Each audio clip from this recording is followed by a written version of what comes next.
يقول انا افك رباطه. عسى ما اشر قال يا رجال الحمد والشكر لله اللي جابك الله، الحمد والشكر لله اللي جابك. يقول انا اروح للعجوز افكها، ويروحون لبنيتهم اللي عندهم بنت بعد في سن الزواج مربطه. اثر هذيلا جايين مربطين الشايب والمرأة بياخذون البنت يخطفونها.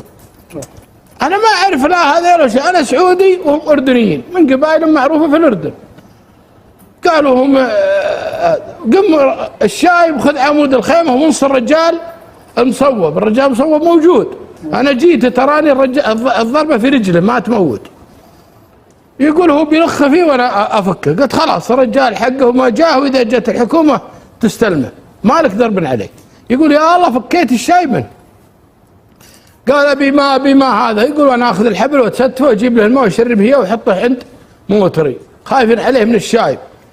وش علامكم؟ قالوا هذيلا ناس نطبوا علينا ما يخافون الله.